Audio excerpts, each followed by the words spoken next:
Testosterone boost कैसे करें? तो टेस्टोस्टेरोन बूस्ट कैसे करें बताओ आप।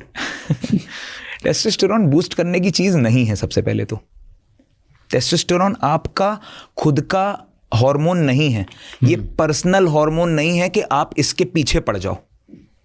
टेस्टोस्टेरोन का नैरेटिव बनाया हुआ है मार्केट में कि जितना ऊपर टेस्टोस्टेरोन होता है उतना ही अच्छी मर्दानगी होती है इंसान में।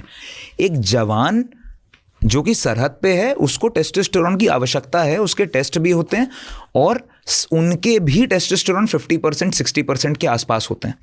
लोगों को पता ही नहीं है लोअर साइड नॉर्मल क्या होता है, नॉर्मल क्या होता है और हायर साइड नॉर्मल क्या होता है। तो ये सब विषय क्लिनिशियन का हो गया। आप अगर रोज जो ये टेस्ट करवाने में लगे हुए हैं लोग और रोज ऊपर नीचे आता है, मेरे को बताते हैं, पूरा चार्ट बना के लेके आते हैं, सर इस ईयर में इस मंथ में मैंने 1 साल में 5 बार टेस्ट कराया टेस्टोस्टेरोन का, सर ये देखिए ऐसे ऐसे आया है, पूरे चार्ट बना के लेके आते हैं। पढ़े लिखे लोग हैं, गूगल का पूरा इस्तेमाल करते हैं। चार्ट ऐसे आ रहा है, बार चार्ट्स आ रहे हैं, पाई चार्ट्स आ रहे हैं। मैंने कहा कर क्या रहे हो, कर क्या रहे हो? अच्छा इसके साथ में मैंने ये दवा ली थी सर, ये HCG इंजेक्शंस लिए थे, ह्यूमन गोनाडोट्रोपिक हार्मोन्स, इससे बूस्ट हो गया था, लेकिन सर फिर वहीं की वहीं पहुंच गया। लोग पीछे पड़ गए हैं इसके। लोगों के पीछे पड़ने की बात ही नहीं है। जब तक हार्मोन को तब तक टारगेट नहीं करते जब तक शरीर पे कोई सिम्टम ना आने लगे।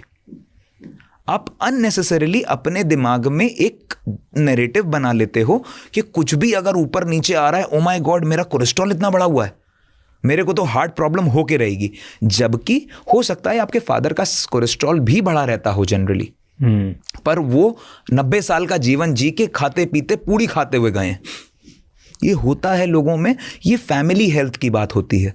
ये डॉक्टर्स देखते हैं, जो आपका फैमिली डॉक्टर होता है ना, वो इसका बेस्ट जज होता है, क्योंकि उसने आपके पिताजी को भी देखा है, उसने आपकी बहनों को भी देखा है, आपके भाइयों को भी देखा है, आपको देख रहा है, वो इसका बेस्ट जज है।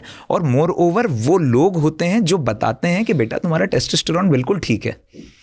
आप जिम करने से टेस्टोस्टेरोन को कनेक्ट कर दिया गया है आज की डेट में, इतनी स्ट्रांग कड़ी है कि ये नहीं टूट रही है। लोग कहते हैं वेट लिफ्टिंग करनी है, टेस्टोस्टेरोन दिखाओ जरा, क्योंकि वो एक सोर्स ऑफ इनकम है उन लोगों के लिए। तो स्टेरॉइड्स, बीटा HCG इंजेक्शंस, ये सब आपको इनफर्टाइल कर देती हैं ज़िंदगी भर के लिए। आपके गोनाड्स को जो इतनी साइज होते हैं वो छोटे हो जाते हैं। स्पर्मेटोजेनेसिस की प्रोसेस जिंदगी भर के लिए स्टॉप हो जाती है। इनफर्टाइल एजोस्पर्मिया के केसेस आ जाते हैं। तो आप गलत चीज़ को टारगेट कर रहे हो।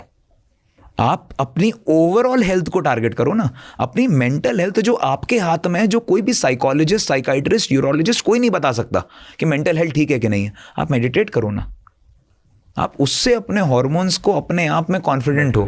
लेकिन लोग गलत तरफ टारगेट अप्रोच कर रहे हैं और खुद देखते हैं, ओ माय गॉड 1000 रहना चाहिए, 500 है, oh shit, let's go to Google और सप्लीमेंट्स खाना शुरू करते हैं। एन नंबर ऑफ सप्लीमेंट्स खाते हैं। फिर उस चीज़ से नुकसान क्या होता है कि स्पर्मेटोजेनेसिस की प्रोसेस डिसफंक्शनल हो जाती है। वो डिसफंक्शन फिर शादी के बाद इनफर्टिलिटी का एक कारण बन जाती है। तो people who are not at this age, who are unmarried, shouldn't very much target testosterone. Overall health के ऊपर जाओ, वेट लिफ्टिंग करनी है करो, लेकिन ऑर्गन को सपोर्ट दे के, इसीलिए सपोर्टर का नाम बना है। सपोर्टर के ऊपर कोई ध्यान नहीं दे रहा, लंगोट के ऊपर कोई ध्यान नहीं दे रहा, टेस्टोस्टेरोन चाहिए मेरे को। नैरेटिव गलत है और मोर ओवर इससे लोगों को परेशानी हो रही है, लोग इनफर्टाइल हो रहे हैं। ये नहीं होना चाहिए।